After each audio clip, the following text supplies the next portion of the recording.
Hello বন্ধুরা, আজকে আমরা একটা মাছের তরকারি করব। আজকে সকালে সকালে পাঙ্গাস মাছ নিয়ে এসেছিলাম।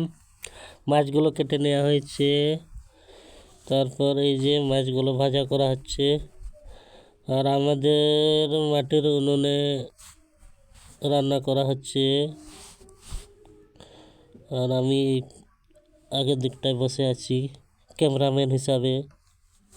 হ্যালো বন্ধুরা, এখন মাছগুলো ভাজা হচ্ছে আর আমি আমার রান্নার রুমটা একটুকু দেখিয়ে নিচ্ছি। এই যে আমার রান্নার রুমটা হচ্ছে এরকম অ্যাডবেস্টার দিয়ে ঘেরা, দেখতে পাচ্ছেন। আর মাছ ভাজা হচ্ছে, মাছগুলো ভেজে তুলে নেওয়া হয়েছে। আর এখানটায় আমরা মশলাগুলো আগের থেকে বেটে নিয়েছি। মশলাগুলো বাটা আগে হয়ে গেছিল। এখন আমরা এই যে পেঁয়াজ কড়াই দিয়ে এরপরে আমরা পেঁয়াজগুলো একটুকু নাড়িয়ে নিব। পেঁয়াজগুলো একটুক্ষণ নাড়িয়ে নিব। তারপরে কিছুক্ষণের পরে মশলাগুলো দিতে হবে।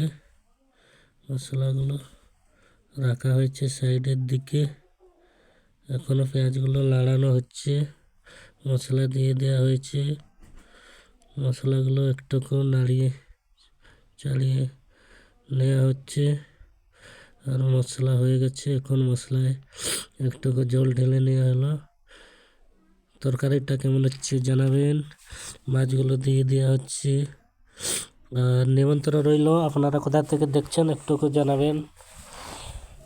রান্নাটা কেমন হচ্ছে আপনারা একটুকু বলবেন। আমার নিমন্ত্রণ রইল, সবাই আসবেন। আমার গ্রামটা হচ্ছে ননুপাড়া, থানা হচ্ছে পাংদা।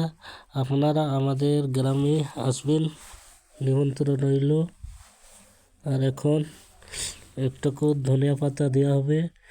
ধনিয়া পাতাটা দেওয়া হলো। ধনিয়া পাতা দিয়ে কিছুক্ষণ থাকবে, তারপর আমরা সেটাকে নামাবো।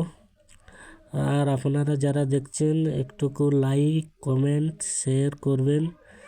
আর আমরা সাবস্ক্রাইব করতে আপনাদেরকে বলবো না, একটুকু ভিডিওটা দেখবেন। শুধু ভিডিওটা দেখার জন্য আপনাদেরকে ধন্যবাদ।